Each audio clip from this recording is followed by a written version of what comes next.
Hi, I'm Sadie. And I'm Cain, and you're listening to our podcast interview. Today we have a special guest today. We have Jeremy from the band Vodnik. Hey, Sadie and Kane, thanks for having me on the show. So tell me, how did you get the name for the band Vodnik? What made you come up with that name? So it actually comes from an Eastern European tale that they tell kids. Basically, Vodnik is the spirit of a child that is drowned in a lake or a swamp or some other body of water, and their spirit inhabits the water there. So um, basically, they like haunt the water, and they tell kids this story so that they're careful when they're around water, because water can be very dangerous.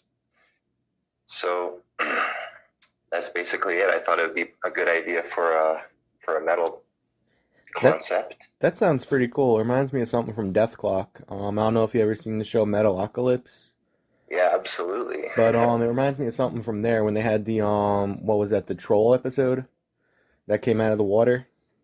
Yeah, like the Musa Krakish or whatever it was Yes. called. Yeah, but except Vodnik is more like a swamp goblin. That's the only thing. Sounds pretty cool. And he usually wears like a green top hat See, and I like that. red boots. Is that what you're And looking for? as you can see, like from some of my artwork in my releases, I carry that theme on. So you can find green top hats with red ribbons on them, It, and yeah, it sounds pretty cool. thanks a lot. Um, So, aside from music, what else? Do you have any other hobbies? Yeah. Let's see. Besides music, I don't know. I've been working a lot lately. I'm involved with the cannabis retail industry, but that's pretty cool. my other hobbies include also like podcast. I mean, sorry, Spotify playlisting. So I make Spotify playlists. Um, One of my most popular ones is called Gent 2021. It's currently at 2,300 followers. Wow, that's a lot. And the premise of that is like I try to give smaller bands the same kind of spotlight as they can get with bigger bands, so that a lot of good stuff goes under the radar for a lot of people. So I try to make it so that they get a couple of extra followers. See, I like that. That's pretty cool. Not a lot of people do stuff like that, so that's actually pretty cool you do that. Yep. Well, it kind of happened like on a whim. I think it was early in 2020 when I was just like, hey, I'm making a playlist, and then a bunch of people were about it. Um, so it just jumped to a couple of hundred pretty quickly right off the bat, and then it just kept going. Wow, that's amazing. So, if you could tour anywhere in the world, where would that be? Anywhere in the world, like budget is like not even a thing. Yeah. Budget's not a thing. Shit. Well, I guess I'd go back to the Czech Republic first of all. That'd be hella awesome. Just Vodnik playing in Czech Republic, because I live in Canada right now, and my mom, my mom's side of the family, she's from Czech Republic, and my dad's side was Canadian. However, when I was growing up, my mom thought it would be a good idea to teach me the Czech language first, because like we're living in Canada, obviously I'm going to learn how to speak English pretty fast. Yeah. It'd be way harder for me to learn how to speak Czech because I have nobody to practice with except for my family. So That's pretty cool. You can speak different languages. That helps majorly when you're on tour. yeah, so it wouldn't be too hard for me to get by over there. Um, Sometimes I visit like during the summer, and a lot of the locals don't really know that I'm from a different country. Wow. So, what's some inspirations for you, like musically wise? Um, when I was like first really getting into guitar, I was a huge fan of Paul Gilbert and Steve Vai. That's pretty cool. What, like, if you were to get an endorsement, what company would you want to work with? Jackson, because that's my last name. All right, now that's pretty cool. I mean, nothing really beats having your own name on the headstock of a guitar, so. That's true. If you could sign with any record label, what record label would you go with? Hmm, that's a tough one. I guess whichever one's the most fair. A lot of them, they have really crappy margins, and artists barely make what they could possibly make if they were independent, like maybe even less. That's true. I feel like a lot of record labels are kind of starving right now, so I'm definitely not actively looking for one at the moment unless they can offer me something that I don't already have. That's See, actually smart. that's actually really smart to do. I seen, if I remember correctly, last year you had a competition going on how many songs you could record in a year. Yeah, I was just trying to achieve personal goals and keep myself motivated, keep my workflow going, and stay as productive as possible. I think it went pretty well because now I kind of have a record. I think I hit 24 songs in a year. Damn. So, so that's definitely something that is going to be hard to beat. But so far, I've been working on like 2 full-length albums. So one of them is going to be about 12 tracks. The other one is going to be 8. And I have a feeling that they're both going to be released this year. So that like instantly puts me at 20 songs. And if I can do more than 4 other than that, then I guess I'll have it in the bag.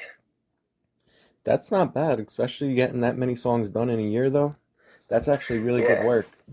And like the challenge of it is, it's not just about the numbers, it's not about the quantity. Like you have to have the quality as well. It's like you got to have the patience to put every bit of like whatever perfectionism that you want into the song so that it is like the way it sounds in your head.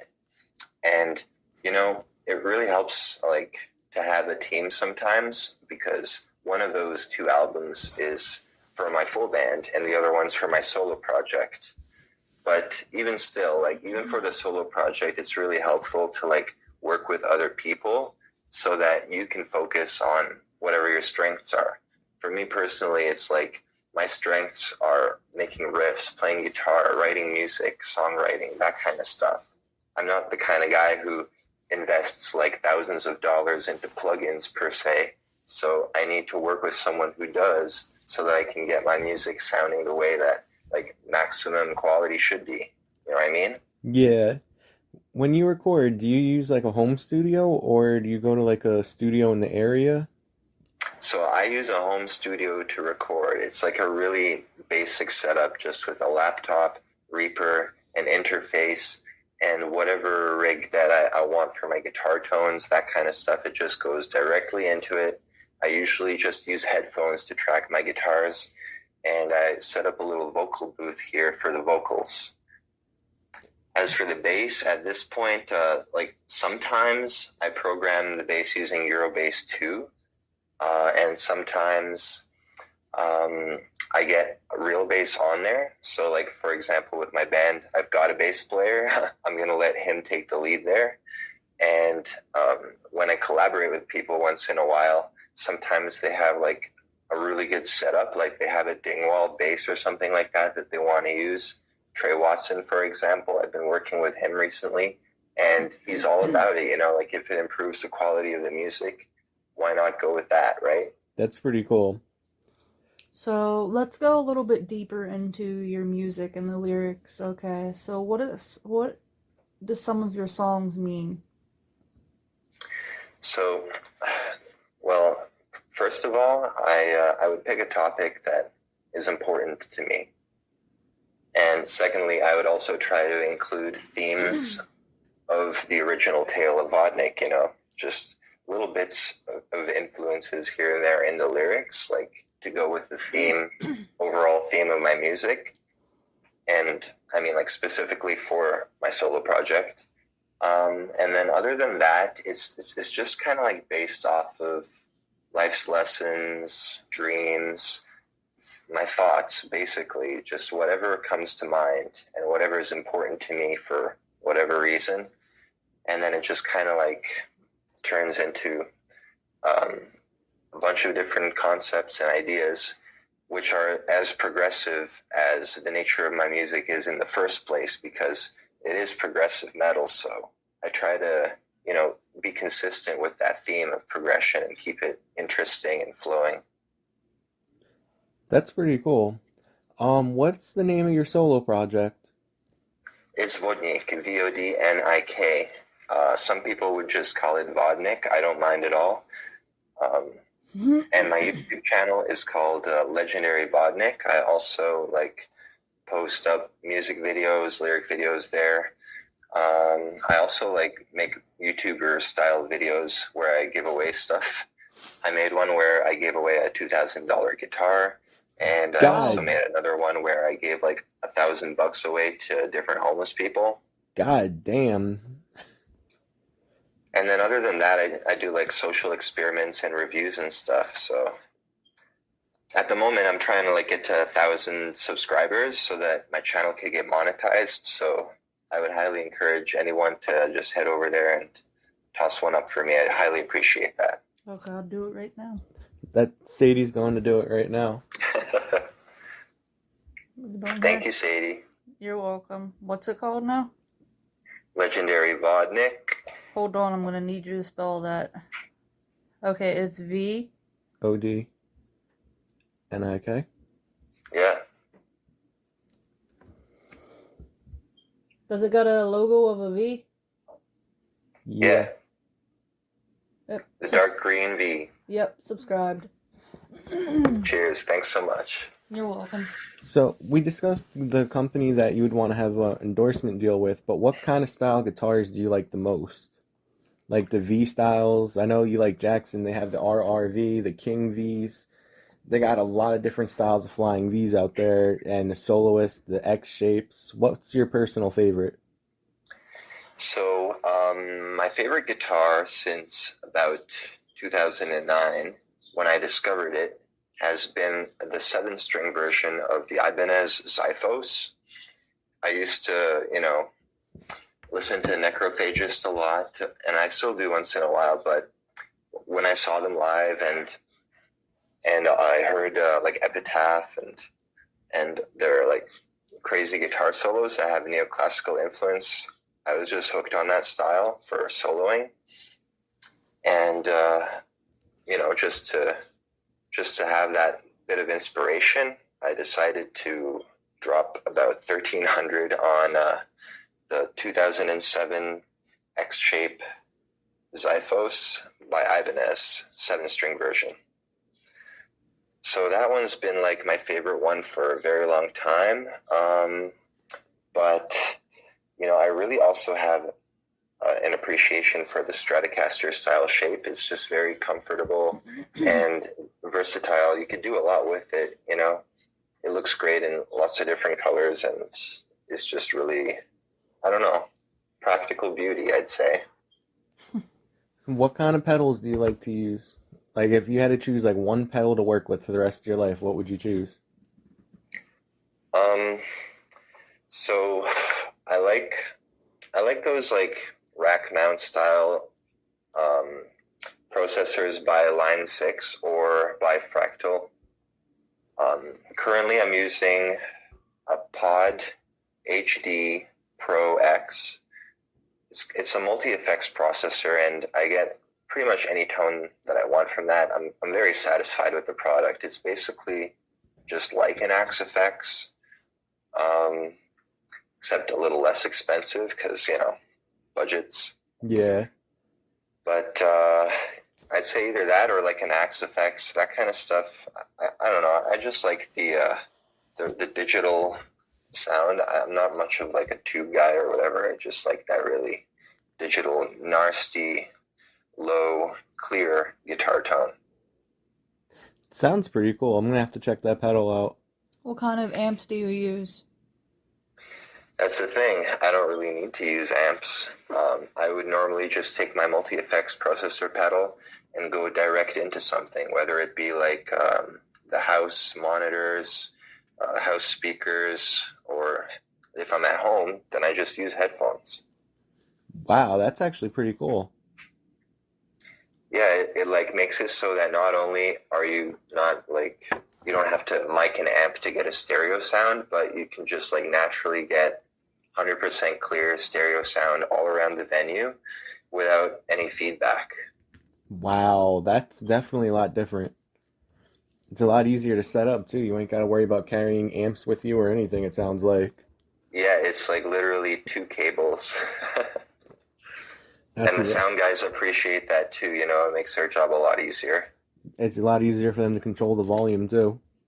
Yeah, the key to that is, you know, you need to have monitoring on the stage so that you can hear yourself.